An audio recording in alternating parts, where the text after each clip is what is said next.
ശാസ്ത്രീയ ഋഗ്വേദ പഠനം ക്ലാസ് 18. നമ്മൾ സൂക്തം 3 മണ്ഡലം 1 സൂക്തം 3 1 മുതൽ 3 വരെയുള്ളതാണ് നോക്കുന്നത്. അതിലെ ദേവത അശ്വനി കുമാരന്മാരാണ്. അശ്വനി കുമാരന്മാരാണ് ആരാണെന്ന് നമ്മൾ കഴിഞ്ഞതിൽ കണ്ടു കഴിഞ്ഞു. ഇതിലൂടെ നമ്മൾ അതുമായി ബന്ധപ്പെട്ട ഒരു പുരാണ കഥയാണ് നോക്കാൻ പോകുന്നത്. അതുകൊണ്ട് കഴിഞ്ഞ സൂക്തം ഒന്നും കൂടിയും ആ ദേവതയെ ഒന്നുകൂടിയും പറയുന്ന ആ സൂക്തം കണ്ടുകൊണ്ട് നമുക്ക് അശ്വനി കുമാരന്മാരുടെ കഥയിലേക്ക് കടക്കാം. ഋഗ്വേദം മണ്ഡലം 1 സൂക്തം 3-1. ഋഷി മധുഛന്ദസ്, ദേവത അശ്വിനികൾ. അശ്വനി കുമാരന്മാരാണ് ഇവിടെ ദേവതകൾ. അശ്വനി കുമാരന്മാര് ഒരു ബലമാണ്. ബലങ്ങൾ നമ്മളെ എൻജിനീയറിംഗിൽ, ഫിസിക്സിൽ, എവിടെ ഇപ്പം ഡോക്ടർമാരാണെങ്കിലും ശരീരം കീറണ്ടിക്കലും ബലം തന്നെ പ്രയോഗിക്കണം. ഒരു സ്റ്റെതസ്കോപ്പ് എടുത്തിട്ട് നെഞ്ഞത്ത് വെച്ച് നോക്കണ്ടിക്കലും ബലം പ്രയോഗിക്കണം. ഇപ്പം നമ്മൾ എന്തെങ്കിലും ഒരു ചലനം ഉണ്ടാകുന്നുണ്ടെങ്കിൽ അതാണ് ഫിസിക്സ്. എൻജിനീയറിംഗ് എന്തെങ്കിലും ഒന്ന് ചെയ്യേണ്ടിക്കും നമ്മൾ ബലം പ്രയോഗിച്ചേ, സംസാരിക്കേണ്ടിക്കും ബലം പ്രയോഗിച്ചേ പറ്റും. അപ്പം ഏറ്റവും പ്രധാനപ്പെട്ട പ്രപഞ്ചത്തിൻ്റെ സംഭാവനയായ വസ്തു അല്ലെങ്കിൽ സംഗതി, അതിൻ്റെ ദേവത എന്ന് പറഞ്ഞിട്ടാണ് വേദം പറയുക. ഇവിടെ അത് അശ്വിനി കുമാരന്മാരാണ്. അത് ബലമാണ്. അത് രണ്ടായി കാണാൻ എന്താ കാരണം എന്ന് വെച്ച് കഴിഞ്ഞാൽ ഒരു ബലത്തിന് 2 പ്രത്യേകതയാണുള്ളത്. നമ്മളൊരു തള്ളി നീക്കുമ്പോൾ അതിനുണ്ടാകുന്ന മാറ്റം ഹൊറിസോണ്ടലായിട്ട് കുറച്ച് നീങ്ങും, വെർട്ടിക്കലായിട്ട് കുറച്ച് നീങ്ങും. എല്ലാം അങ്ങനെയാണെന്നില്ല. ചിലപ്പം കുത്തനമായി ഇപ്പോൾ റോക്കറ്റ് വിടുമ്പോൾ മുകളിലോട്ടേക്ക് പോകും, ഇങ്ങനെ പോകില്ല, നേരെ മുകളിലോട്ടേക്കാണ്. ചിലത് അതിന് ഹൊറിസോണ്ടലില്ല. ഇപ്പം തറയിലോട്ട് നീക്കുകയാണെങ്കിൽ കാറെല്ലാം ഹൊറിസോണ്ടലാണുള്ളത്, അല്ലാതെ കാറ് മുകളിലോട്ടേക്ക് പോകില്ല. പക്ഷേ ഒരു വിമാനമാകുമ്പോൾ ഇങ്ങനെ ചെരിഞ്ഞു പോകുമ്പോൾ ഇങ്ങനെയും പോകുന്നുണ്ട്, ഉയരത്തിലും പോകുന്നുണ്ട്. അപ്പോൾ ഒരു ബലത്തിന് 2 തരത്തിൽ സ്വഭാവമുണ്ട്. ഒന്നിക്കൽ അത് ഹൊറിസോണ്ടലായിട്ട് നീങ്ങും, അല്ലെങ്കിൽ വെർട്ടിക്കലായിട്ട് നീങ്ങും. അങ്ങനെ പോകുന്നത് വളരെ കുറവാണ്. ഇപ്പോൾ ഒരു റോട്ടുമ്പിലോട്ട് തന്നെ പോവുകയാണെങ്കിൽ അത് ചെരിഞ്ഞു പോകുമല്ലോ. ഇറക്കേണ്ട റോട്ടിൽ സമാന്തരമല്ലല്ലോ, അല്ലെങ്കിൽ കയറ്റം കയറുമ്പോഴല്ലല്ലോ. അപ്പോൾ അധിക സമയം ഇത് ചെരിഞ്ഞിട്ട് തന്നെയാണ് പോകുമ്പോൾ. ചെരിഞ്ഞ് പോകുമ്പോൾ അതിന് ഒരു ഹൊറിസോണ്ടലായിട്ട് നീക്കുന്ന ഒരു ശക്തിയുണ്ട്, കുത്തനെ നീക്കുന്ന ഉയരത്തിലേക്ക് തള്ളുന്ന ഒരു ശക്തിയും ഉണ്ട്. അങ്ങനെ 2 ശക്തികൾ കൂടിയതാണ് ഒരു ബലം. അതിനെയാണ് horizontal component and vertical component, ഫോഴ്സിനെ റെസൊല്യൂഷൻ ഓഫ് ഫോഴ്സസ് എന്നെല്ലാം പറയും. എൻജിനീയറിംഗ് പഠിക്കുമ്പോൾ ഈ 2ആയിട്ട് അത് ട്രയാങ്കിൾ ലോ ഓഫ് ഫോഴ്സ് എന്ന് പറഞ്ഞുകൊണ്ടാണ് പോവുക. അപ്പോൾ പഠിക്കുമ്പോൾ ഫോഴ്സിനെ 2ആയിട്ട് ആക്കിക്കൊണ്ട് തന്നെയാണ് പഠിക്കുന്നത്. അതുകൊണ്ട് ഒരു എൻജിനീയറെ സംബന്ധിച്ചിടത്തോളം, ഒരു സയൻസ് കൈകാര്യം ചെയ്യുന്നവരെ സംബന്ധിച്ചിടത്തോളം, ഒരു ദോശ ചുടുമ്പോൾ ചട്ടു ഇങ്ങനെ നീക്കുന്നത് ഒരു ആംഗിളിലല്ലാതെ ഒരു ആംഗിളിലോട്ട് പിടിച്ചിട്ടാണ് നീക്കുക, അല്ലാതെ ഇങ്ങനെ കൊണ്ടുപോയിട്ട് ദോശ നീക്കാൻ പറ്റില്ലല്ലോ. അപ്പോൾ എവിടെ എന്ത് കർമ്മം ചെയ്യുന്നുണ്ടെങ്കിൽ നമ്മൾ അറിഞ്ഞോ അറിയാതെയോ 2 ബലങ്ങളുണ്ട്. ദോശ ചുടുമ്പോൾ എന്താണ്, ഒന്ന് അതിലോട്ട് അകത്തേക്ക് അടിയിലോട്ട് സമാന്തരമായിട്ട് ചട്ടുവത്തെ കയറ്റും, എന്നിട്ട് പൊക്കും. ഇതില്ലാതെ ഒരു പരിപാടിയും ഇല്ല. അപ്പോൾ ബലത്തെ പഠിക്കുന്നത് 2ആയിട്ട്, ഒരു ബലത്തെ 2ആയിട്ട് കണ്ടുകൊണ്ടാണ്. അതുകൊണ്ടാണ് അതിനെ അശ്വനി കുമാരന്മാർ എന്ന് പറയുന്നത്. അതാണ് നമ്മൾ കഴിഞ്ഞതിൽ നിന്ന് മനസ്സിലാക്കിയത്. അപ്പോൾ അവിടെ പറഞ്ഞിരുന്നു നമുക്കൊരു പുരാണത്തിലൊരു കഥയിലൂടെ കുറച്ച് ഇതിനെപ്പറ്റിയെല്ലാം വിസ്തരിച്ച് പറയുന്നുണ്ടെന്ന്. അതുകൊണ്ട് ആ കഥയൊന്ന് നമുക്ക് കേൾക്കാം. പുരാണങ്ങളിൽ നിന്നെടുത്ത അശ്വനി കുമാരന്മാരുടെ ജന്മത്തിൻ്റെ കഥ പറയാം.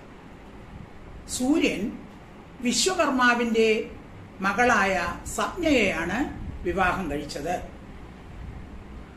അവർക്ക് വൈവസ്വത മനു എന്നും യമനെന്നും പേരായ 2 പുത്രന്മാരും യമി എന്ന ഒരു പുത്രിയും ജനിച്ചു. സൂര്യന്റെ താപവും വെളിച്ചവും സഹിക്കാൻ കഴിയാത്തതിനാൽ അവളുടെ ശരീരത്തിൽ നിന്ന്, ഛായയിൽ നിന്ന് ഒരു സഹോദരിയെ സൃഷ്ടിച്ച് എന്നിട്ട് അവളോട് പറഞ്ഞു, ഇവിടെ കഴിഞ്ഞ് എൻ്റെ മക്കളെയും പരിപാലിച്ചുകൊണ്ട് കഴിയുക, ഞാൻ പിതാവിൻ്റെ അടുത്തേക്ക് പോവുകയാണ്. പക്ഷെ ഈ കാര്യം ആരോടും പറയരുതെന്ന് പറഞ്ഞു. ഛായ അത് സമ്മതിച്ചെങ്കിലും വല്ലവരും എന്നെ ശപിക്കുകയാണെങ്കിൽ ആ നിമിഷം ഞാൻ ഈ രഹസ്യം പുറത്തു പറയും എന്നും പറയുന്നു. സപ്ന പിതാവിൻ്റെ അടുത്ത് ചെന്ന് നടന്ന സംഭവങ്ങളെല്ലാം പറഞ്ഞു. പക്ഷേ പിതാവ് പറഞ്ഞു, ഭർത്താവിനെ ഉപേക്ഷിച്ചു വന്നത് ശരിയല്ല, നീ തിരിച്ചു പോകണം എന്ന് പറഞ്ഞു. എന്നാൽ സപ്ന ഭർത്താവിൻ്റെ അടുത്തേക്ക് പോകാതെ ഒരു കുതിരയുടെ രൂപം ധരിച്ച് ദൂരേക്ക് പോയി. സൂര്യനിൽ നിന്ന് ഛായയ്ക്ക് 2 പുത്രന്മാർ ജനിച്ചു, സവർണനെന്നും ശനിയെന്നും. സൂര്യൻ ഛായയെ സപ്ന എന്ന് തന്നെയാണ് കരുതിയത്. മക്കളുണ്ടായ ശേഷം ഛായ സപ്നയുടെ മക്കളെ ശ്രദ്ധിക്കാതെയായി. സപ്നയുടെ മൂത്ത മകൻ ഇത് കാര്യമാക്കിയില്ലെങ്കിലും യമൻ ഇത് സഹിച്ചില്ല. ഒരു ദിവസം അവൻ ഛായയെ ചവിട്ടുവാനായി കാൽ ഉയർത്തി. അപ്പോൾ ഛായയ്ക്ക് ദേഷ്യം വന്നു. അവൾ അവനെ ശപിച്ചു, നിന്റെ കാലുകൾ ഭൂമിയിൽ വീഴട്ടെ എന്നാണ് ശപിച്ചത്. അപ്പോൾ ശനിക്ക് സങ്കടമായി. ശനി പിതാവിനെ സമീപിച്ച് നടന്ന സംഭവങ്ങളെല്ലാം പറഞ്ഞു. താൻ മാതാവിനെ ഭയപ്പെടുത്താൻ വേണ്ടി മാത്രമാണ് കാൽ ഉയർത്തിയത്. എന്നാൽ ഒരമ്മ ശരിക്കും മക്കളെ ശപിക്കുമോ എന്ന സംശയവും പ്രകടിപ്പിച്ചു. അപ്പോൾ സൂര്യൻ പറഞ്ഞു, ആ ശാപം തിരിച്ചെടുക്കാൻ പറ്റുകയില്ല, എന്നാൽ കീടങ്ങൾ നിന്റെ കാലിലെ മാംസം അപഹരിക്കുകയും അത് അറ്റ് താഴേക്ക് വീഴുകയും ചെയ്യട്ടെ എന്ന് പറഞ്ഞു. അപ്പോൾ സൂര്യൻ മകൻ ചോദിച്ച ആ ചോദ്യത്തെ സംശയത്തോട് വീക്ഷിച്ചിട്ട് ഛായയെ വിളിച്ച് കാര്യങ്ങൾ ചോദിച്ചു. ഛായ ഒന്നും പറഞ്ഞില്ല. കോപം വന്ന സൂര്യൻ അവളുടെ മുടിയിൽ പിടിച്ച് അവളെ ശപിക്കാൻ ഒരുങ്ങി. അപ്പോൾ അവൾ എല്ലാ സത്യവും തുറന്നു പറഞ്ഞു. അപ്പോൾ സത്യം മനസ്സിലാക്കിയ സൂര്യൻ കോപത്തോടുകൂടി വിശ്വകർമാവിൻ്റെ വീട്ടിലേക്ക് പോയി. വിശ്വകർമാവ് സൂര്യൻ്റെ കോപം ശമിപ്പിക്കാൻ വേണ്ടി ഇങ്ങനെ പറഞ്ഞു, ഇതെല്ലാം നിന്റെ കുഴപ്പം കൊണ്ടാണ് സംഭവിച്ചത്. നിന്റെ അധിക താപം സഹിക്കാൻ അവൾക്ക് കഴിഞ്ഞില്ല. ആ അധിക താപത്തെ ഞാൻ വിടുവിച്ച് കളയാം. അങ്ങനെ വിശ്വകർമാവ് ആ അധിക ചൂടിനാൽ വിഷ്ണുവിൻ്റെ സുദർശന ചക്രം നിർമ്മിച്ചു. സൂര്യൻ പിന്നെ സപ്നയെ അന്വേഷിച്ചു പോയി. അവിടെ അവളെ ഒരു പെൺകുതിരയുടെ രൂപത്തിൽ കാണുകയും സൂര്യൻ ഒരു ആൺ കുതിരയുടെ രൂപം ധരിച്ച് അവളോടൊപ്പം രമിക്കുകയും ചെയ്തു. അവരിൽ ജനിച്ചവരാണ് ദേവന്മാരുടെ ഷഡ്വരന്മാരായ അശ്വിനി ദേവന്മാർ. ഈ കഥയിൽ പല കാര്യങ്ങൾ വരുന്നുണ്ട്. അതിലേക്കൊന്നും നമ്മൾ കിടക്കുന്നില്ല. നമുക്കിപ്പോൾ അശ്വിനി കുമാരന്മാരെങ്ങനെ ഉണ്ടായെന്ന് മാത്രമേ അറിയുള്ളൂ. ആരിൽ നിന്നാണ് ഉണ്ടായത്, എന്തിൽ നിന്നാണ് ഉണ്ടായതെന്നേ അറിയുള്ളൂ.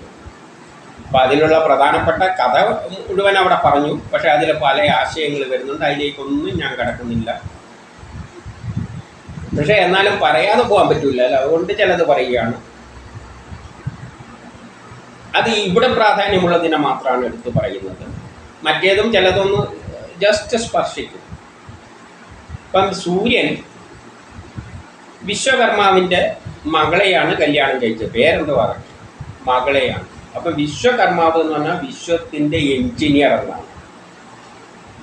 സൂര്യനാണല്ലോ സൃഷ്ടിക്കുള്ള എല്ലാ, നമ്മളെ സംബന്ധിച്ചിടത്തോളം കേന്ദ്രം സൂര്യനാണ്. അതുകൊണ്ട് പ്രപഞ്ചത്തിലുള്ള എല്ലാ കർമ്മങ്ങളും നടക്കുന്നതിൻ്റെ പിന്നിൽ ഒരു എഞ്ചിനീയറുണ്ട്.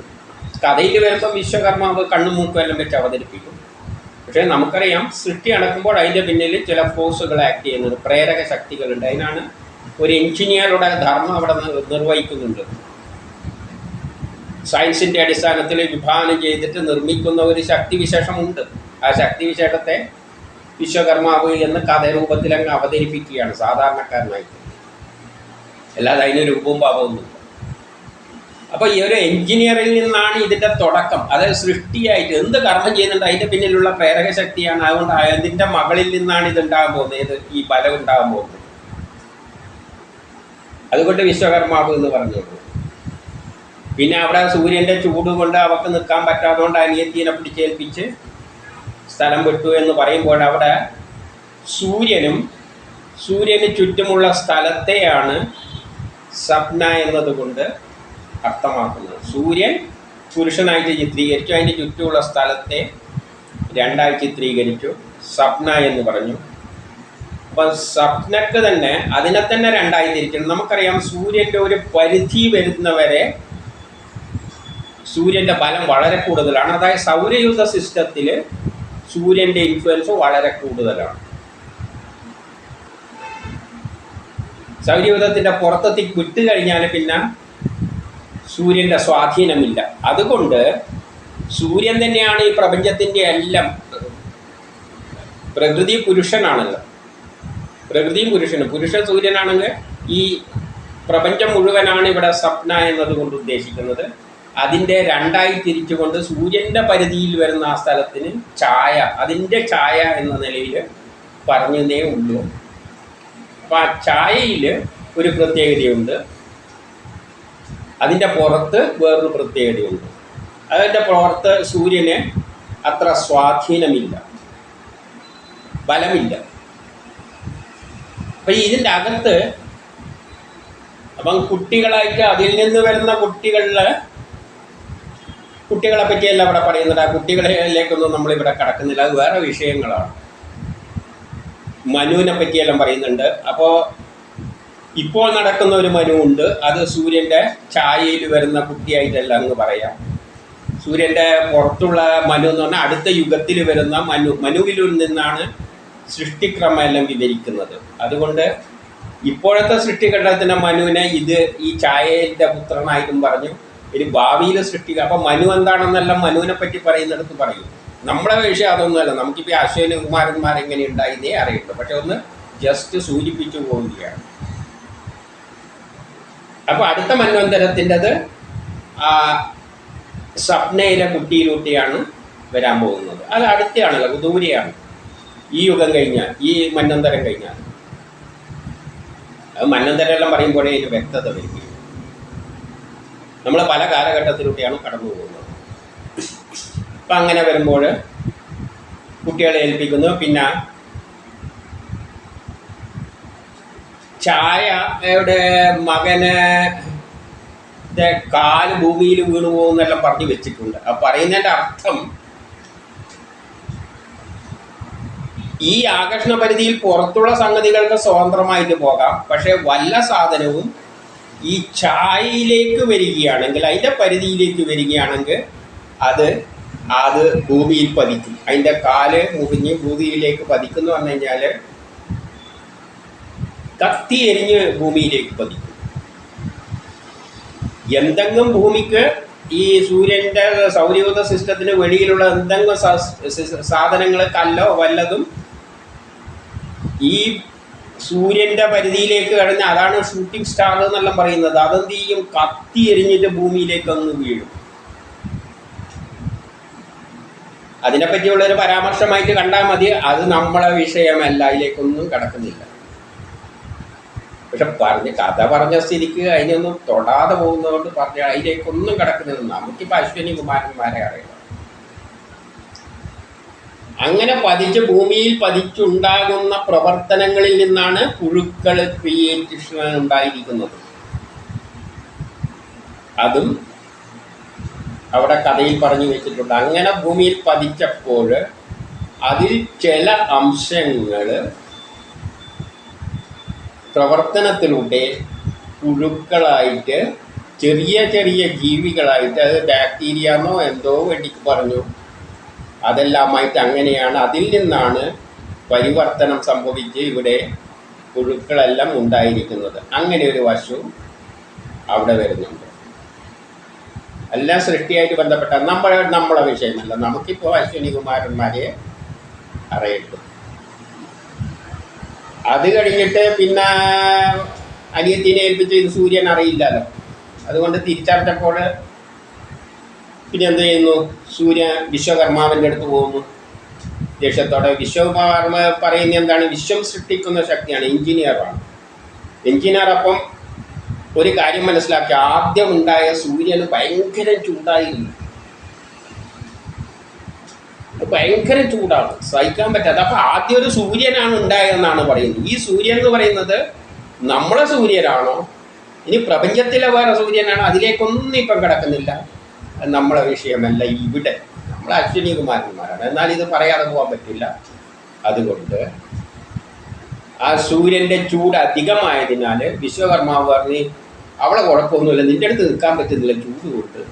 അതുകൊണ്ട് എന്ത് ചെയ്യാണ്, ഞാൻ നിൻ്റെ അധികമുള്ള ചൂടെല്ലാം വടിച്ചിട്ട് നിന്നെ ഒന്ന് ശരിയാക്കി തരാം. കാരണം എഞ്ചിനീയറാണ്, പുള്ളിയാണ് സൃഷ്ടി നടത്തുന്നത്. ചൂട് വടിച്ചു മാറ്റി. ഇത് ബിഗ് ബാങ്ങിൻ്റെ ആദ്യം ഒരു പൊട്ടിത്തെറി ഉണ്ടായിരുന്നു. ആ ചൂടിൽ നിന്നാണ് സുദർശന ചക്രം ഉണ്ടാക്കിയത് എന്ന് പറയുകയാണ്. സുദർശന ചക്രം എന്നാണ് ഈ പ്രപഞ്ചം ഉണ്ടായിരിക്കുന്നത്.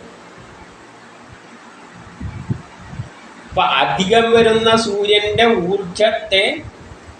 ഊർജം ദ്രവ്യമായി മാറുമല്ലോ. അതിനെ വെട്ടി മാറ്റിയിട്ട് ആണ് വിശ്വകർമാവ് സൗരയൂഥ സിസ്റ്റവും ഈ പ്രപഞ്ചവും എല്ലാം ഉണ്ടായത്. അപ്പൊ ആദ്യമുള്ള സൂര്യനിൽ നിന്ന് പൊട്ടി ഉണ്ടായതാണോ ഈ പ്രപഞ്ചം എന്നല്ല അവിടെ ഒരു ചെറിയൊരു ചിന്തിക്കാനുള്ള വകുപ്പ് അവിടെ കിടക്കുന്നുണ്ട്. അതിലേക്കൊന്നും കടക്കുന്നില്ല. അത് വേറെ വിഷയം. പ്രപഞ്ചം ഉണ്ടായ കാര്യം പറയുന്നിടത്ത് ഇതെല്ലാം പറയും. ഇപ്പം അതിലേക്കൊന്നും കിടക്കുന്നില്ല. ഇതെല്ലാം വേറെ കഥയിലൊക്കെയാണ്. ഇതിലും കുറച്ച് കഥയിലാവുമ്പോൾ ഓരോ സ്ഥലത്തെ സന്ദർഭത്തിനകത്ത് അനുസരിച്ച് കുറച്ച് പറഞ്ഞു വെക്കുന്നതാണ്. ഇത് പറഞ്ഞു വെക്കുന്നേ ഉള്ളൂ. സൃഷ്ടി ഉണ്ടായ ക്രമം ശരിക്ക് പിന്നീട് നമ്മൾ ഇതേപോലെ തന്നെ അടുത്ത് തന്നെ കാണും. പ്രപഞ്ചഘടനയല്ല, അതിലേക്ക് കിടക്കുന്നില്ല. അപ്പം അതിൽ നിന്നും വെട്ടുമാറ്റിയിട്ട് ആദ്യം ഒരു ഗോളമുണ്ടാകുന്നു, അതിനെ വെട്ടി മാറ്റുന്നു, എന്നിട്ട് അത് ഉപയോഗിച്ചിട്ട് കേന്ദ്രീകരിപ്പിച്ചിട്ടാണ് എന്തുണ്ടാകുന്നത്, മറ്റുള്ള ഗോളങ്ങളെല്ലാം ഉണ്ടായിരിക്കുന്നത്. ഒരു പൊട്ടിത്തെറിയിലൂടെയാണ് എല്ലാം സംഭവിച്ചിരിക്കുന്നത്. അത് ഇവിടെ ഒരു ജനറലായിട്ട് പറഞ്ഞാൽ ഈ തരത്തിലല്ല പൊട്ടിത്തെറിക്കുന്നത്. ആ പൊട്ടിത്തെറിക്കുന്നത് പിന്നീട് പറയാം. അത് പ്രപഞ്ചം. ഇവിടെ ഒരു കഥയിൽ പറയുമ്പോൾ പലതും അങ്ങനെ തൊട്ട് പറയും. എൻ്റെ ആ വിഷയം വരുമ്പോൾ അതിന് എടുത്ത് വിസ്തരിച്ച് പറയും. അപ്പോൾ ഇത് തമ്മിൽ കുറച്ച് വ്യത്യാസങ്ങളെല്ലാം കാണും. പുരാണ കഥകളിൽ ഒരു സന്ദർഭത്തിൽ പറയുന്ന ഒരു കാര്യത്തിന് അശ്വിനി കുമാരന്മാർക്ക് പ്രാധാന്യം കൊടുക്കാനാണെങ്കിൽ അതിൻ്റെ ഹിസ്റ്ററി പറയുമ്പോൾ കുറച്ചെല്ലാം അങ്ങ് പറഞ്ഞു വെക്കും. പക്ഷേ അത് കൃത്യത്തിലൊന്നും ആയിരിക്കില്ല, അങ്ങനെ പറഞ്ഞങ്ങ് പോകും. പിന്നെ വേറൊരു വിഷയം പ്രപഞ്ചം ഉണ്ടാകുന്ന കാര്യം പറയുമ്പോൾ അതിനെ എടുത്തിട്ട് വേറെ തരത്തിൽ വിസ്തരിച്ച് പറയും. അവിടെ അശ്വിനി കുമാരന്മാരെ പറ്റി പറയുമ്പോൾ എന്തെങ്കിലും ചെറിയ മാറ്റത്തിൽ അങ്ങ് പറഞ്ഞെന്ന് വരും. ഇപ്പം വൈരുദ്ധ്യങ്ങൾ കാണും ചിലയിടത്തല്ല. പക്ഷേ ഓരോ സ്ഥലത്തും എന്തിനാണ് പ്രാധാന്യം കൊടുക്കുന്നത് എന്ന് മനസ്സിലാക്കിയിട്ട് വേണം കഥയിലേക്ക് കിടക്കാൻ. അപ്പോൾ ഇവിടെ അങ്ങനെ ഒരു കാര്യം അവിടെ പറയുന്നുണ്ട്. അതിന് ശേഷം സൂര്യന് ബലം കുറഞ്ഞിട്ട് സൂര്യൻ അപ്പോൾ മറ്റേ സ്വപ്ന വിട്ടുപോയല്ലോ. വിട്ടുപോകുമ്പോൾ അതേ രൂപത്തിൽ പോയി കഴിഞ്ഞാൽ കുഴപ്പമാണ്. അതുകൊണ്ടാണ് കുതിരയുടെ രൂപത്തിൽ എന്ന് പറഞ്ഞു വെച്ചിരിക്കുന്നത്. കുതിരയായിട്ടാണ് മാറിയിട്ടാണ് പോയത്. കാരണം ആർക്കും തിരിച്ചറിയാതിരിക്കാൻ. അച്ഛൻ പറഞ്ഞ അങ്ങോട്ട് തന്നെ പോകാനാണല്ലോ, ഭർത്താവിൻ്റെ അടുത്തേക്ക്. അപ്പോൾ അവിടെ ഒരു സന്ദേശമുണ്ട്. കല്യാണം കഴിഞ്ഞ് കഴിഞ്ഞാൽ ഭർത്താവിൻ്റെ അടുത്താണ്, ഭർത്താവാണ് പിന്നെ ആശയങ്ങളുടെ. അല്ല അച്ഛൻ്റെ പിന്നാലെ പോകുന്ന പരിപാടി ശരിയല്ല. അങ്ങനെയുള്ള ചില ആശയങ്ങളെല്ലാം അവിടെ വരുന്നുണ്ട്. കല്യാണം കഴിഞ്ഞാൽ ഒരു സ്ത്രീയെ സംബന്ധിച്ചിടത്തോളം ഭർത്താവിൻ്റെ കുടുംബവും തൻ്റെ കുടുംബമാണ്. അല്ലാതെ അച്ഛനെയും നോക്കി അടക്കലല്ല പരിപാടി. അത് വേദങ്ങൾ അംഗീകരിക്കുന്നില്ല. ആ ഒരാശയം അവിടെ എല്ലാം കുറച്ചല്ല അതിൻ്റെ ഇടയ്ക്ക് തള്ളി വരുന്നുണ്ട്. കഥയായിട്ട് കാണുന്നത്, അല്ലാതെ അതേപോലെ അടുത്തേക്ക് ഒരു രക്ഷയില്ല. സൂര്യൻ കല്യാണം എല്ലാം കഴിച്ചെന്നെല്ലാം പറഞ്ഞു കഴിഞ്ഞാൽ, എനിക്ക് കുട്ടികളുണ്ടായി എന്നെല്ലാം പറഞ്ഞു കഴിഞ്ഞാൽ എന്ത് ചെയ്യാൻ പറ്റും? അതേപോലെ എടുത്താൽ സൂര്യൻ ദേവനാണ്, നമ്മളെപ്പോലത്തെ പക്ഷെ കുറച്ച് കഴിവെല്ലാം കൂടുതലായിട്ട് കുറേ കുതിരയെല്ലാം ഉണ്ടാവും, അതിൻ്റെ പുറത്ത് കയറി വരുന്നു എന്നെല്ലാം പറഞ്ഞു കഴിഞ്ഞാൽ അത് പോട്ടെ. അപ്പം നമ്മൾ സയൻസിലൂട്ടിയാണല്ലോ പോകുന്നത്. അപ്പം കുതിരയായിട്ട് പോയി എന്തിനാ കുതിരയായിട്ട് ചിത്രീകരിച്ചതെന്ന് പറഞ്ഞാൽ അതിൽ നിന്നാണ് അശ്വനി കുമാരന്മാരുണ്ടാകുന്നത്. അശ്വനി കുമാരന്മാർ കുതിരയായിട്ട് ബന്ധിപ്പിച്ചിട്ടാണ് പറഞ്ഞിരിക്കുന്നത്. വേദത്തിൽ കുതിരയായിട്ട് പറയുമ്പോൾ ബലമാണ് എന്ന് വരും, അത് പിന്നെ പറയാം. അപ്പോൾ കുതിരയായിട്ട് അവൾ നടക്കുമ്പോൾ സൂര്യനും പോകുമ്പോൾ സൂര്യനും ഒരു കുതിരേൻ്റെ രൂപം എടുത്തു, എൻ്റെ അവളെ പിന്നാലെ പോകാൻ തുടങ്ങി. അവളെ പിന്നാലെ പോകുക എന്ന് പറയുമ്പോൾ വേറൊരു കാര്യമുണ്ട്, അവളെ കൂടെ പോവുകയാണ്. അപ്പൊ ഈ സൂര്യനും എന്ത് ചെയ്യുന്നുണ്ട്, ഇവള് ദൂരെ പോയിരിക്കുകയാണ്, സൂര്യപരിധിയിൽ നിന്ന് വിട്ട് അങ്ങ് പോയിരിക്കുകയാണ്. അപ്പൊ സൂര്യനും അങ്ങോട്ടേക്ക് പോവുകയാണ്. അതായത് ഈ സൗരയൂഥ സിസ്റ്റം, സൂര്യൻ എന്ന് പറഞ്ഞാൽ ഈ സൗരയൂഥ സിസ്റ്റം എല്ലാം കൂടിയതാണ്. ഇത് പ്രപഞ്ചത്തിലൂടെ സഞ്ചരിക്കുന്നുണ്ട്. അതായത് നമ്മളെ ഗ്രഹങ്ങൾ സൂര്യന് ചുറ്റുമ്പോൾ ഈ ഗ്രഹങ്ങളെയും നമ്മളെയും വഹിച്ചുകൊണ്ട് സൂര്യൻ ആകാശത്തിലൂടെ സഞ്ചരിക്കുന്നു എന്നാണ് പറഞ്ഞു വെച്ചിരിക്കുന്നത്. അതും ഒരു ബലമാണ്, ആ ബലം ഉപയോഗിച്ചിട്ടാണ് സഞ്ചരിക്കുന്നത്. ആ ബലത്തെ കൂടിയും നമ്മൾ കണക്കിലെടുക്കണം. അവരുടെ മറ്റുള്ള ദേശത്ത് അങ്ങ് ദൂരെ കിടക്കുന്ന സ്വപ്നയുടെ പിന്നാലെ പോവുകയാണ്. എന്നിട്ട് അതിൽ നിന്നാണ് ഈ അശ്വനി കുമാരന്മാരുണ്ടായിരിക്കുന്നത്. അശ്വനി കുമാരന്മാർ കുതിരയായിട്ട് ചിത്രീകരിച്ചു. കുതിര എന്ന് പറയുമ്പോൾ എന്താണ്, ബലമാണ്. നമ്മൾ ബലത്തെയെല്ലാം മെഷർ ചെയ്യുന്ന ആധുനിക സയൻസ് ഏതിലൂട്ടിയാണ്, കുതിരയിലൂട്ടിയാണ്. അതുകൊണ്ടാണ് ഹോഴ്സ് പവർ എന്ന് പറയുന്നത്. കുതിരശക്തിയായിട്ട് താരതമ്യപ്പെടുത്തിക്കൊണ്ടാണ് ബലങ്ങളെ കാണുന്നത്. അതുകൊണ്ട് ഇന്നും ഹോഴ്സ് പവർ എന്ന് തന്നെയാണ് പറയുന്നത്, കുതിരശക്തി എന്നാണ് പറയുന്നത്. അന്നും അതിനെ കുതിരയായിട്ട്, കുതിരനെ പറ്റി ചിന്തിക്കുമ്പോൾ അതിൻ്റെ ബലത്തെയാണ് നമ്മൾ ചിന്തിക്കേണ്ടത്. ബലം. കുതിര പറയാൻ വേറൊരു കാര്യവും കൂടിയുണ്ട്. ഈ ബലത്തെ നമ്മൾ എങ്ങനെയാണ് പറയുന്നതെന്ന് പറയുമ്പോൾ ഇനി അടുത്ത ദതിക്രാന്താവ് എന്നെല്ലാം പറഞ്ഞിട്ട് വേറൊരു സംഗതിയുണ്ട്. അവിടെ വരുമ്പോഴാണ് നമ്മൾ കുതിരയിലേക്കെല്ലാം പിന്നെ കൂടുതൽ കുതിര എന്തുകൊണ്ടാണ് കുതിരനെ പറഞ്ഞത് എന്നെല്ലാം പറഞ്ഞു കൊണ്ടുവരും. അത് നമുക്ക് അവിടെ അടുത്ത ദേവത ദതിക്രാന്താവ് എന്നോ എന്തോ പറഞ്ഞുകൊണ്ടൊന്നുണ്ട്. അവിടെ എത്തുമ്പോൾ നമുക്കതിനെ കുറച്ചും കൂടിയും എൻജിനീയറിങ്ങിൽ ഫിസിക്സിൽ ബലങ്ങളെ അപ്ലൈ ചെയ്യുന്ന രീതിയിലേക്ക് നമ്മൾ വരും. പടരൂപത്തിൽ അവതരിപ്പിക്കുന്ന ബലങ്ങളെ പടരൂപത്തിൽ അവതരിപ്പിക്കുന്ന രീതിയിലേക്ക് നമ്മൾ വരും. അപ്പോൾ അതുകൊണ്ടാണ് കുതിരക്കെല്ലാം വലിയ പ്രാധാന്യം. കുതിരയിലൂടെയാണ് ബലത്തെ നമുക്ക് പറഞ്ഞു തരാൻ പോകുന്നത്. അതിനാണ് സൂര്യനെ കുതിരയാക്കിയത്. അല്ല സൂര്യൻ ഒരു ദിവസം കുതിരമാതിരി ഓടി എന്നെല്ലാം നമ്മൾ ചിന്തിച്ചു കഴിഞ്ഞാൽ പുരാണ കഥയും വായിച്ചിട്ട് സൂര്യൻ കുതിരയായി മാറിയിട്ടുണ്ട്, എന്നിട്ട് മറ്റവളും കുതിരയായി മാറി, കുതിരേൻ്റെ പിന്നാലെ ഓടി, എന്നിട്ട് കുതിരക്കുണ്ടായ കുട്ടിയാണ് ഈ അശ്വനി കുമാരന്മാർ എന്നെല്ലാം പറഞ്ഞു കഴിഞ്ഞാൽ കഥയിൽ എങ്ങനെ കഥാപാത്രങ്ങളായിട്ട് പറയും. വേദത്തിൽ ഇതൊന്നും പറഞ്ഞിട്ടില്ല, അശ്വനി കുമാരന്മാരത്തെ പറഞ്ഞിട്ടുള്ള. അത് നിങ്ങൾ സയൻസിലൊക്കെ മനസ്സിലായിക്കോണം. വേദം കഥയിൽ ഇങ്ങനെ കഥാപാത്രമല്ലായി സാധാരണക്കാരന് വേണ്ടിയിട്ട് കഥരൂപത്തിൽ ഭംഗിയിൽ അവതരിപ്പിച്ചിട്ടുണ്ട്. അങ്ങനെയുണ്ടായ കുട്ടികളാണ് അശ്വനി കുമാരന്മാർ. അതായത് സൂര്യൻ്റെ ആ ചലനം, പ്രപഞ്ചത്തിലൂടെ സൂര്യൻ സഞ്ചരിക്കുകയാണ്, സൗരയൂഥ സിസ്റ്റം. അപ്പം സൂര്യന് ചുറ്റും ഗ്രഹങ്ങളുണ്ട്, ഭൂമിയുണ്ട്, ആ ഭൂമിയിൽ നമ്മളുണ്ട്. നമ്മളെ എല്ലാം വഹിച്ചുകൊണ്ട് ഈ സൂര്യൻ, കഥയിൽ നോക്കുമ്പോൾ സൂര്യന് 7 കുതിരകളുണ്ട് എന്ന് പറഞ്ഞിട്ടുണ്ട്. പ്രധാനപ്പെട്ട 7 ഗ്രഹങ്ങൾ തന്നെയാണ് അതുള്ളത്. ബുധൻ, ശുക്രൻ, ഭൂമി, ചൊവ്വ, വ്യാഴം, ശനി. പിന്നെ ഒരു ചന്ദ്രനെയും പെടുത്തിയിട്ടുണ്ട്. നമ്മളെ ജ്യോതിഷത്തിൽ ചന്ദ്രനും പ്രധാനമുണ്ട്. അങ്ങനെ 7 കുതിരകൾ വലിച്ചു കൊണ്ടുപോകുന്ന മാതിരിയാണുള്ളത്. നടുവിൽ സൂര്യൻ്റെ രഥത്തിൽ സൂര്യൻ ഇരിക്കുന്നു, 7 കുതിരകൾ വലിച്ചു കൊണ്ടുപോകുന്നു. ഇതെല്ലാം കൂടിയിട്ടാണല്ലോ ആകാശത്തോട്ട് അങ്ങ് പോകുന്നത്. സ്വപ്നനെ നോക്കിയിട്ട്, സ്വപ്നൻ്റെ അടുത്തേക്ക്. അപ്പം ആകാശത്തിലോട്ട് സൗരയൂഥ, അപ്പം പ്രപഞ്ചഘടനയെല്ലാം ഇവിടെ പറഞ്ഞുകൊണ്ട് വരുന്നത്. അപ്പം അത്രയും കാര്യങ്ങൾ ഇതിനകത്ത് വരുന്നുണ്ട്. അപ്പം അങ്ങനെ വരുമ്പോൾ ആ ബലങ്ങൾ, അവിടെയെല്ലാം ബലം, ആ ബലമാണ് ഇതിനെ വലിച്ചു കൊണ്ടുപോകുന്നത്. അതിൻ്റെ ഫലമായിട്ടാണ്, അതാണ് നമ്മളെ ഭൂമിയിലെല്ലാം ആകർഷിക്കുന്നുണ്ട്. അതിൽ അങ്ങനെ സഞ്ചരിക്കുമ്പോൾ ഈ പല സ്ഥലത്തെത്തുമ്പോൾ നമ്മൾ ആകർഷിക്കുന്നുണ്ട്. ഇതെല്ലാം നമ്മളെ സ്വാധീനിക്കുന്നുണ്ട്. അവിടുത്താണ് ബലങ്ങളുടെ തുടക്കം. പിന്നെ നമ്മളൊന്ന് മനസ്സിലാക്കേണ്ടത്, ഇത് ദൂരമായ എല്ലാ സ്ഥലത്തിലോട്ട് ഈ സൂര്യൻ നമ്മളെയും വലിച്ചുകൊണ്ട് പോവുകയാണ്. ഏതുപോലെ എന്നാൽ നമ്മളൊരു വിമാനത്തിൽ കയറിയിട്ട് ഈ ഭൂമിയിലെ വള്ള വട്ടത്തിൽ ഇങ്ങനെ കറങ്ങി എന്ന് വെച്ചോളൂ. ഭൂമിയുടെ ചുറ്റും ഇങ്ങനെയും ഇങ്ങനെയെല്ലാം കറങ്ങി കഴിഞ്ഞാൽ നമുക്കെന്തുണ്ട്, ഭൂമി മുഴുവൻ നമ്മൾ കാണുന്നുണ്ട്. ഭൂമിൻ്റെ അല്ലാതെ നമ്മളിവിടെ ഇരുന്നിട്ട് ഇനി ആ ഭൂമിൻ്റെ അപ്പുറത്തെ ഭാഗം എങ്ങനെയായി ഇരിക്കുക, അപ്പുറത്തെ ഭാഗത്ത് അമേരിക്ക എന്ന് വിചാരിക്കും, ഉരുണ്ടതാണല്ലോ. ഇപ്പുറത്തെ നമ്മൾ അമേരിക്ക എങ്ങനെ ഇരിക്കും എന്നെല്ലാം ചിന്തിക്കേണ്ട ആവശ്യം നമുക്കില്ല. കാരണം നമ്മൾ വിമാനത്തിൽ കയറിയിട്ട് എല്ലാ സ്ഥലത്തോട്ടും ഇങ്ങനെ കറങ്ങിയാണെങ്കിൽ, അല്ലെങ്കിൽ ഏതോ ഒരു വെഹിക്കിളിലൂട്ട് ഇങ്ങനെ എല്ലാ ദേശത്തോട്ടും ഇങ്ങനെ കറങ്ങിക്കൊണ്ടിരിക്കുകയാണെങ്കിൽ നമുക്ക് ഇവിടെ ഇരുന്നിട്ട് അമേരിക്ക എങ്ങനെയാണെന്ന് ചിന്തിക്കേണ്ട ആവശ്യമില്ല. നമ്മൾ കറങ്ങി എല്ലാം കാണുകയാണ്. അതുപോലെ ഈ സൂര്യൻ നമ്മളെ എല്ലാം വലിച്ചുകൊണ്ട് ഈ പ്രപഞ്ചത്തിൻ്റെ എല്ലാ സ്ഥലത്തോട്ടും പോകുന്നുണ്ട് എന്ന് പറയുമ്പോൾ നമ്മൾ എല്ലാ സ്ഥലവും ആകാശത്ത് കണ്ടുകൊണ്ട് തന്നെയാണ് പോകുന്നത്.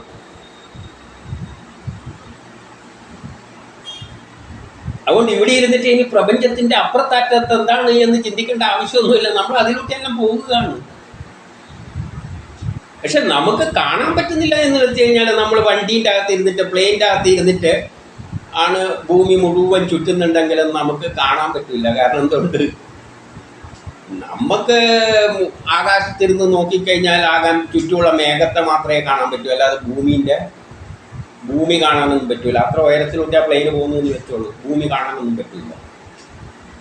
അപ്പോൾ നമ്മൾ എല്ലായിടത്തോടെയും പോകുന്നുണ്ട്, അമേരിക്കേൻ്റെ അടുത്തോട്ട് എല്ലാവരും പോകുന്നുണ്ടെങ്കിലും നമുക്ക് വ്യക്തത വരില്ല. കാരണം എന്താണെന്ന് വെച്ചാൽ ജനലിലോട്ട് നോക്കുമ്പോൾ ഈ ആകെ നമുക്ക് കണ്ണിന് കാണാൻ സാധിക്കുന്ന എന്തേ ഉള്ളൂ, നമ്മളെ ചുറ്റുമുള്ള മേഘങ്ങളെ മാത്രമേ ഉള്ളൂ. അതുകൊണ്ട് നമ്മൾ കാണുന്ന കുറേ മേഘം അല്ലാതെ ഭൂമിയെ കാണാം. പക്ഷേ നമ്മൾ എല്ലായിടത്തോട്ടും പോകുന്നുണ്ട്, എല്ലായിടത്തും ഇതുമാതിരി തന്നെ. അപ്പോൾ ഇപ്പോഴും നമ്മൾ നോക്കിക്കഴിഞ്ഞാൽ നമുക്ക് എന്തേ കാണാൻ പറ്റൂ, ആകാശത്തിൽ നമ്മളെ ചുറ്റുമുള്ള നക്ഷത്രങ്ങളെ കാണാൻ പറ്റും. അതിൻ്റെ അപ്പുറം കാണാനുള്ള കഴിവ് നമുക്കില്ല. അപ്പം ഏറ്റവും ദൂരത്ത് എന്താ ഉള്ളതെന്ന് ചോദിച്ചാൽ അതിലൂടെ എല്ലാം നമ്മൾ പോയിക്കൊണ്ടിരിക്കുകയാണ്. അങ്ങനെ പ്രത്യേകിച്ച് ഇനിയൊന്നുമില്ല. പക്ഷെ നമുക്ക് കാണാൻ പറ്റുന്നില്ല. ഉപകരണം വെച്ച് എത്ര കാണാൻ പറ്റുമോ അത്ര കാണാൻ പറ്റുന്നേ ഉള്ളൂ.